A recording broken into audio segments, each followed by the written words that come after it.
أعوذ بالله من الشيطان الرجيم. الله. وضرب الله مثلا للذين آمنوا امرأة فرعون الله. إذ قالت رب ابن لي عندك بيتا في الجنة ونجني من فرعون وعمله ونجني من القوم الظالمين. الله. ومريم ابنة عمران التي أحصنت فرجها فنفخنا فيه من روحنا وصدقت كلمات ربها وكتبه وكانت من القانتين. صدق الله العظيم. Alhamdulillah, dua ayat terakhir daripada surah At-Tahrim yang dibacakan bersama dengan Mas Eko tadi menggambarkan Allah Subhanahu wa taala memberikan daraballahu mathala, Allah memberikan percontohan yaitu wanita beriman. Ada wanita beriman karena memiliki seorang suami yang beriman juga, yaitu daripada ibunya Maryam, Hanna punya suami namanya Imran dan mereka punya anak namanya Maryam. Maryam nanti akan melahirkan Nabi Isa alaihi salam. Ada perempuan yang ternyata tidak memiliki suami tapi beriman yaitu Maryam. Kemudian ada perempuan meskipun memiliki suami yang tidak beriman bahkan jahat sejahat-jahatnya sampai dibikin banyak kisah di dalam Al-Quran dikasih sama Allah yaitu Asia daripada istri daripada Fir'aun, Imra'ata Fir'aun. Kemudian di samping Ratu Asia juga ada beberapa perempuan seperti Ma'asyitah, seorang tukang sisir anaknya Fir'aun, itu juga seorang beriman kepada Allah Subhanahu wa taala dengan keluarga besarnya. Namun ternyata yang kita mau bahas bagaimana mencintai wanita ini, di mana keikhlasan dan ketulusan seorang suami bisa bangga memiliki istri yang jauh dari kata sempurna. Maksudnya ketika seorang ikhlas, ketika seorang melakukan semuanya karena Allah, maka yang dipandang adalah karena Allahnya. Dikatakan di awal-awal tadi dari guru kita Habib Utsman, beliau sampaikan, Imam Al-Ghazali menyampaikan bahwa salah satu ciri daripada walinya Allah itu diuji oleh istrinya. Jadi gimana nanti Mas Eko kalau misalnya diuji sama istri, gimana Mas Eko? Sabar kan. Sabar aja, sama tahu jadi wali gara-gara cerewetnya istri. Sehingga ada seorang ulama yang soleh itu sakit hati muridnya melihatnya. Kenapa? Karena semua muridnya segan kepada dia. Namun suatu ketika dia melihat gurunya ini diomeli oleh istrinya. Maka sang santri pun menahan. Kapan ya saya bisa sampaikan kepada guru saya supaya ganti aja istrinya itu. Kenapa? Ini sangat mengganggu kami. Beliau itu adalah guru kami yang sangat berwibawa. Beliau guru kami yang sangat alim. Beliau guru kami yang sangat sabar soleh. Tapi masa istrinya sekurang ajar itu sama beliau. Maka muridnya ini nunggu-nunggu waktu yang tepat untuk nyampein kepada gurunya bahwa suruh ganti istrinya, subhanallah. Namun tidak berani juga.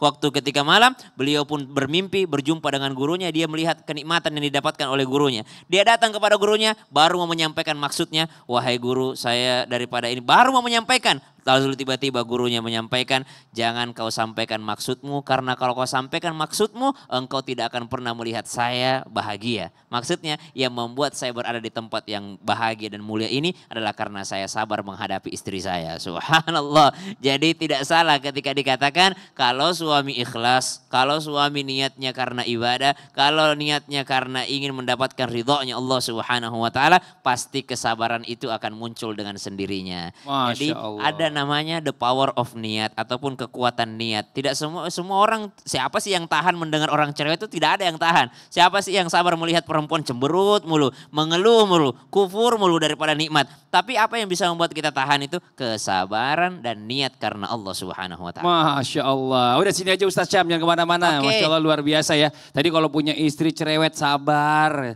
banyak pahalanya. Masya Allah, alhamdulillah udah punya istri. Yang belum punya istri pengen punya istri. Oh iya, benar. Oke, sekarang kita lanjut lagi. Kita akan mendengarkan curhat nih dari buat bintang tamu kita hari ini. Dan sebelumnya kita kembali dulu ke segmennya Curhat Dong Ustadz. Iya, kami curhat. Oke, kita lanjut Mas Eko. Curhat lagi, cuma Mas Eko doang bintang tamunya soalnya. Curhat kenapa lagi sih Mas? Ya. Curhatin aja dah. Ini mungkin agak di luar tema juga Ustadz ya. Apa-apa. Boleh. Dari bangkit dari keterpurukan Ustadz. Ya. Karena ini kisah hidup saya aja Ustadz. Ya. Karena saya kan emang awalnya itu melihat Ustadz. Sebelumnya ini melihat. Sebelum saya melihat. Di usia berapa tiba-tiba? Waktu itu usia 20 tahun Ustadz. 20 tahun. Sekarang usia? Usia 33 tahun Ustadz. Subhanallah. Udah 13 tahun berarti. Tidak Mohon maaf penyebabnya. Ada kelainan genetik di mata Ustadz. Siap. Nah, waktu itu ya sempat melihat terus kondisi mata saya itu makin lama nggak langsung total kayak ini Ustadz. Masih ada separuh penglihatan tapi lama-lama langsung hilang. Dan itu buat saya depresi kala itu. Mental saya jatuh, saya nggak mau ketemu siapa-siapa dan nggak mau ngapa-ngapain waktu itu Ustadz. Saya bingung mau ngapain. Karena waktu itu saya sudah bekerja Ustadz. Cuman tiba-tiba Allah uji saya dengan ini jadi saya bingung. Saya harus kemana gitu Ustadz. Nah, saya pengen ini Ustadz. Bagaimana kita itu bisa bangkit dari keterpurukan. Ngelawan rasa frustasi itu Ustadz. Karena itu gak mudah. Pasti ya. Lawan rasa apa ya Ustadz. Gak enak. Kekecewaan ya. Ustadz, ya. Silakan Ustadz Maulana dijawab. Mohon izin pertama-tama kita dilarang putus asa dari rahmat Allah. Makanya ibadah yang paling tinggi adalah baik sangka. Sekali lagi, ibadah yang paling tinggi adalah baik sangka dan dosa yang paling besar adalah putus asa. Jadi jangan pernah putus asa dari rahmat Allah. Baik sangkalah atas apa yang Allah berikan kepada kita. Mohon maaf ada orang 20 tahun meninggal. 20 tahun tidak melihat. Berarti apa? Allah masih mengizinkan untuk hidup dan ketahuilah Allah menyelamatkan matanya dari atas apa yang haram untuk dilihat. Dan ingat, seluruh tubuh kita ini akan diminta pertanggungjawabannya oleh Allah. Di mana kakimu melangkah, apa yang kau lakukan dengan tanganmu, terus apa yang kau pikir, apa yang dilihat oleh matamu, itu akan ditanya nanti dari kemudian. Maka pada pertanyaan itu hanya berhenti pada umur 20 untuk penglihatannya. Sementara kami yang ada sekarang ini akan ditanya, mata ini dipakai untuk apa? Ditanyakan nanti dari kemudian, tubuh ini dipakai untuk apa? Maka dari sini kita bisa belajar, gunakanlah atas apa yang ada. Masih ada kaki. Ada orang, maaf ya, lumpuh total. Ya, bahkan ada orang, saya mau tanya, keluarga Mas Eko masih aman kan? Orang tua, saudara, sahabat, masih aman kan? Alhamdulillah masih aman. Makin akrab kan? Makin ya. sayang kan? Itu, dari sisi itu yang kita lihat. Ada orang ada matanya lengkap tubuhnya. Tapi apa? Rusak kekerabatannya. Tapi Mas Eko makin akrab. Di situ kita bisa lihat. Makanya betul tadi kita ngobrol-ngobrol sama Habib Usman. Kata Habib Usman apa yang tidak ada berfungsi maka yang lain panca indera lain lebih berfungsi. Silakan Habib. Habib silakan ditambahkan. Bismillahirrahmanirrahim. Allahumma sholli ala sayyidina Muhammad wa ala sayyidina Muhammad. Ingat. Boleh jadi Allah Subhanahu wa taala menyelamatkan Mas Eko daripada fitnah dunia, perbuatan yang Allah tidak ridhoi. Sehingga apa? Sehingga Allah ambil dulu sebentar boleh jadi.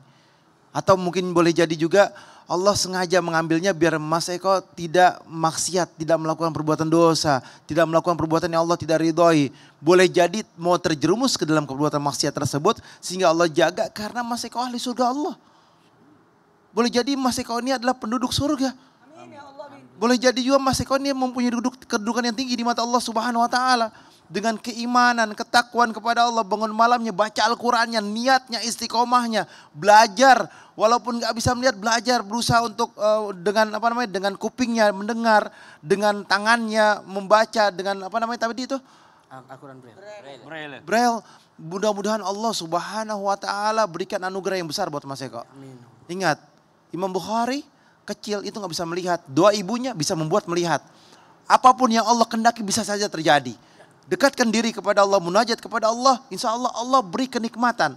Saya punya guru, saya Habib Abdurrahman Segaf, beliau di usia tuanya nggak bisa melihat, tapi dengan salah satu doanya ilahi bijahil ambia tawasulnya, akhirnya Allah kasih penglihatan. Nanti boleh dibantu. Saya tulisin insya Allah saya bacain pakai braille agak susah mungkin dengerin, ya kan? Ini salah satu doanya. Ini masya Allah, akhirnya Allah kasih penglihatan. Allah kasih penglihatan yang nyata. Karena apa? Di situ ada kalimat juga yakini tuafikni lihasal ibadati. Dengan ilmu yakin yang dimiliki, seseorang bisa merangsang dan meyakinkan bahwasanya Allah berprasangka sesuai prasangka hambanya sehingga Allah kasih pengabulan dalam doanya. Masya Allah, terima kasih banyak Habib. Ustadz Syam, silakan ditambahkan. Kecewa waktu itu. Sempat kecewa. Sedih waktu itu. Sedih. Depresi waktu itu. Sempat depresi. Manusiawi sekali. Depresi, kecewa, sedih, suudzon kepada Allah sangat manusiawi sekali. Tapi yang perlu diperhatikan respon setelahnya. Respon setelahnya. Yang dilarang sama Allah adalah menyerah.